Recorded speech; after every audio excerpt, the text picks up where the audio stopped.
in the opening scene, a man named Terenzio rushes into a Brussels airport looking very worried and in a hurry. At first, people think he's about to miss a flight, but the real reason is completely different. He asks the help desk for any flight heading west, and the nearest one is 2 hours later. Even though that's a long wait, he buys the ticket just so he can pass through the terminal. So meanwhile, Inez, a famous influencer, is video chatting with a friend in New York when suddenly she chokes and loses consciousness. Inez is really scared, especially because there's nothing she can do to help herself. So outside, on TV, people see the reporters and TV hosts fall unconscious on live broadcast. Even worse, an entire street of people is lying unconscious on the ground. Everyone thinks it's some kind of prank, except for Terenzio, who knows exactly what's happening. He says it's time to act and heads straight for the terminal. When a security guard gets distracted, Terenzio grabs his gun and tells everyone to get out of his way. He runs toward a flight to Moscow that's about to take off and finds that only a few passengers are on board. He enters the plane and holds everyone hostage with the gun. The pilot is missing, and the co-pilot, Matthew, refuses to help the terrorist. As they struggle for the gun, a bullet hits Matthew's hand, injuring him. Outside the plane, passengers are panicking, and the flight attendant, Gabrielle, tries her best to keep everyone calm. Terenzio comes out of the cockpit and asks if there is a pilot. A woman named Sylvie stands up, even though she's only a retired helicopter pilot. Under Terenzio's orders, she and Matthew manage to get the plane off the ground. However, the avionics are damaged from the bullet, and no one on board can communicate with anyone outside. Once in the air, Sylvie and Matthew try to reason with Terenzio, but he remains firm in his stance. He explains that he is an officer assigned to NATO and knows something no one else does. He reveals that the rays of the sun have become deadly. Starting the next day, the sunrise will kill everyone, even those who stay inside. This has already started in countries like Japan and Korea, and the plane will be in danger if the sun reaches them. Matthew and Sylvie think he's crazy and believe he might be mentally ill. Terenzio admits that he might sound insane, but insists that he is not. So Matthew's hand is bleeding badly, which could become a serious issue. One of the passengers, Laura, is a home health nurse for an elderly man with dementia. She is the only medical professional on board, so she decides to help the pilot. Since they don't have any medical supplies, they use a hot knife to close Matthew's wound. Matthew screams in pain, which makes the passengers even more anxious. He knows that if they resist, everyone's life will be in danger, so he assures them that they'll land somewhere different first, as Terenzio wants, before continuing to their original destination. Matthew hopes that fighter jets are on their way to rescue them since they were hijacked, but for some reason Sylvie feels like they're on their own. A passenger named Ayaz overhears them talking about the sun and begins to doubt the pilot's story. Suddenly, an Arab passenger starts coughing and collapses. Ayaz pretends to help him and secretly grabs Terenzio's gun, so he locks Terenzio in the bathroom and orders Matthew to tell the truth. The pilot admits that they're landing in Iceland because Terenzio insisted on going west. There, the police will arrest Terenzio and the other passengers will be free. He also tells them about the sun and how Terenzio believes it will kill everyone, so it causes the passengers to panic even more. They start recalling strange things that happened before they boarded the flight and worry about their families. And Matthew steps up and calms everyone down, taking responsibility for their safety as the new captain. Later, when they try to land at an airport in Iceland, they get no response from air traffic control. As they get closer to the ground, they see several planes that have crashed into each other, and people are running around in chaos. They finally realize that Terenzio was telling the truth, but since the runway is blocked, they can't land. The plane has just enough fuel to fly a little west to Scotland, so the captain decides to do that, hoping for the best. He brings Terenzio out of the bathroom so he can explain to everyone what's happening. Terenzio reveals that he overheard a conversation between his superiors about the sun, but he doesn't know why this is happening or when it will stop. All he knows is that to survive, they need to fly away from the sunrise. Meanwhile, the Arab man who had passed out earlier is still on the floor, struggling to breathe and about to suffer cardiac arrest. With his final breaths, he says he swallowed diamonds. Nurse Laura tries desperately to save him, but she can't. At the same time, the plane makes an emergency landing in Scotland, and Matthew manages to stop it just seconds before hitting a wall. They exit the plane, and their phones start receiving notifications from their loved ones. The internet is full of news about the deadly sunlight. Half of the world's population is dead, and the rest are waiting for their turn. The airport is empty because those who could escape have already left, and the rest are hiding in dark places, hoping it will protect them. But the news says that even those in bunkers are dying. Suddenly, 3 RF servicemen approach and ask for help. They only have 45 minutes before the sunrise, so they decide to gather important supplies and fly west. One of the passengers, Jacob, is an aircraft engineer. He wants to go back to his pregnant wife, but for the safety of everyone else, he's told to stay behind. After gathering supplies and filling the plane's tank, they take off again. One of the servicemen, a pilot, suggests flying away from the equator to avoid the sun reaching them too quickly, so their next stop will be Canada to refuel and fix the radio. After some time, the internet is fixed, and their phones begin chiming with messages from their loved ones who are now dead in Brussels. A man finds an article explaining that the disaster is caused by the sun's magnetic field reversing. Another passenger, Horst, who is a climate specialist, explains what this means. He says that every 11 years, the sun's magnetic field reverses, but no one really understands why. Normally, it doesn't cause any major effects on Earth, but over the past few decades, the reversal has been getting weaker. Horst believes that the reversal has now become much stronger and is causing the Earth to be bombarded with gamma rays wherever the sun shines, which is why people are dying instantly. They can't prove this theory because the scientists who published the article are probably all dead. Then, Ayaz finds a news report revealing that the RF servicemen they picked up are actually terrorists from Afghanistan. They had been arrested and were being brought back to their country at the airport. Outside, one of them argues and pushes the old man who has dementia, causing his death. The other passengers disapprove of this. Sylvie tells Matthew about the news, and the two of them decide to leave the terrorists behind when they land in Canada. A few minutes later, they land in Canada with just 2 hours before sunrise. The city is filled with people who have died from the sunlight. The terrorists are asked to find radio parts in a nearby shop. They agree, but insist on taking Gabrielle and Jacob with them. The problem is that Jacob knows about their plan, but Gabrielle doesn't. When they are at the shop, Jacob locks the terrorist in a room, but Gabrielle refuses to leave with him. Jacob doesn't waste time trying to convince her. In the end, he makes it to the airport while being followed by the terrorists, but Gabrielle is left behind in the city. The airplane takes off, but the woman is left behind. The terrorists follow the plane and manage to shoot a window with the bullet. Thankfully, it only cracks, and if the plane stays at a steady altitude, it won't break. A sick child named Dominic is also on the plane. Ayaz tries to talk to him, but his overprotective mother, Zara, tells him to leave. Suddenly, they receive a radio signal from someone in Hawaii. The conversation is cut off, but they think some survivors might be in an underwater bunker, which is why they're alive. Matthew wants to head straight to Hawaii, but Sylvie thinks it's a bad idea to go based on such a vague message. Meanwhile, Terenzio is angry that the captain is the one making all the decisions, so he argues, and everyone agrees to vote on decisions from now on. Just when things seem to settle, alarms begin ringing, signaling a malfunction in the plane. So Matthew investigates and finds that one of the terrorists who had been following them earlier is now stuck on the landing gear. If he stays there, they won't be able to land, so Matthew decides to fly as high as possible, hoping the cold and lack of oxygen will make him fall off. However, he forgets about the cracked window. The pressure difference causes the window to shatter, sending things flying in the cabin. Everyone braces for impact as the plane starts shaking. Matthew quickly brings the plane to a lower altitude, and Jacob uses a wooden board to temporarily cover the window. The passengers calm down, but Dominic struggles to breathe as his respiratory tube has been blown away. Ayaz comes up with a solution, using an oxygen pipe to make a new tube for him. Dara thanks him and feels guilty for being rude to him earlier. The captain announces that Hawaii is no longer an option because they won't make it there in time at this altitude. The best option now is to land on Ada, an island in Alaska. Also, the terrorist who was hanging on the landing gear is still alive. Ayaz, Jacob, and Terenzio go to the undercarriage and make a hole in the plane's floor to try and see him. Terenzio points his gun into the dark, but the terrorist grabs it and nearly shoots him. Fortunately, Ayaz saves him and shoots the terrorist dead. For a brief moment, Ayaz is seen as a hero, but the passengers soon learn that he was responsible for the death of the Arab man. They had buried his body back in Canada, and someone had seen Ayaz cut open his stomach. Ayaz admits he's a con artist who was smuggling diamonds from Brussels to Moscow. The diamonds were inside the Arab man's body with his consent, but the man died because he didn't follow the instructions during the panic. After hearing this, some passengers want to leave Ayaz behind, like they did with the terrorists, but most vote in his favor. As a result, Ayaz is handcuffed in the avionics bay. Later, the plane lands in Alaska, refuels, and takes off again. While they're in the air, the climatologist, Horst, notices something strange. The fruits they picked up in Canada taste like they have no flavor. He believes it's because the gamma rays are so intense that they're changing the atomic structure of the food. But the worst part is that this reduces the nutritional value of the food. If this continues, they'll starve in a few weeks. Matthew agrees it's a danger, but says their main concern should be staying away from the sun. He admits that he's been losing control over the past few hours. Sylvie asks him to take a break, but he yells at her, which isn't like him. The passengers decide to force him to rest and get him out of the cockpit. Although irritated, Matthew agrees to sleep for the next few hours. Later, they pick up another radio signal and hear two people talking. All they catch is the phrase Stara 17. They realize that one of the people is a cosmonaut in space. They're shocked that someone like him is alive, but this also means he's in contact with the control room on Earth. So with new hope for survival, the group decides to head to NATO headquarters in Brussels, where everything began. They have only 4 hours after landing there before the sun rises. They hope to find some information about a secret bunker at the headquarters with Terenzio's help. So outside,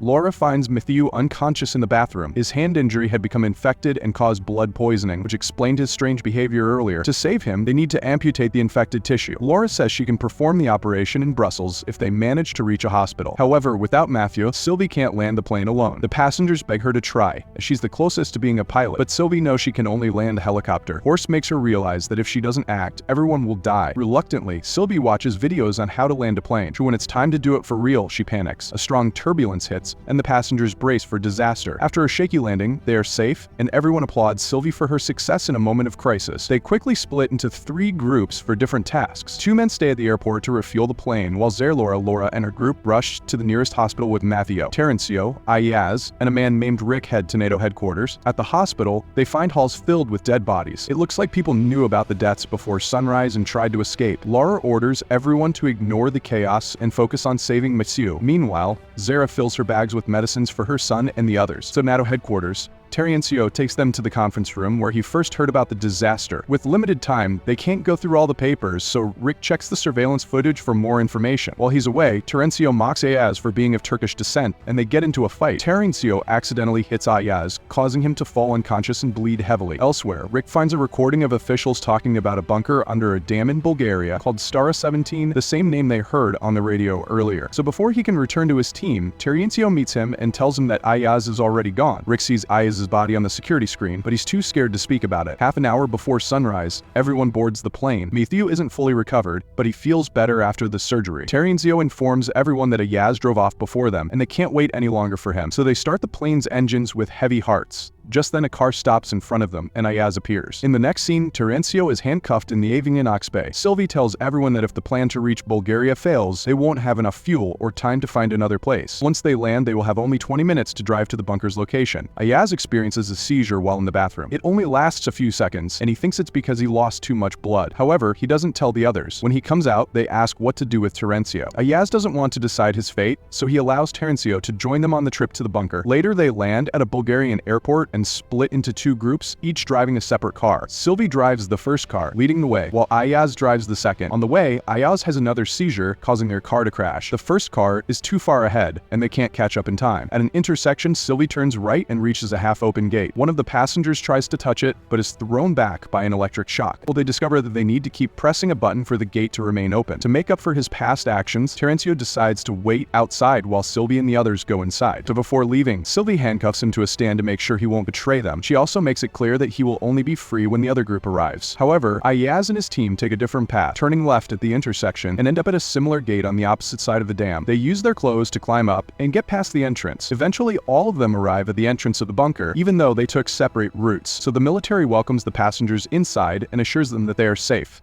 Terrencio, on the other hand, is left alone outside. He prays for forgiveness, facing the rising sun, and asks it to do its best. And in the end, he is also killed. Subscribe for popcorn. We are racing towards 2,000 subscribers.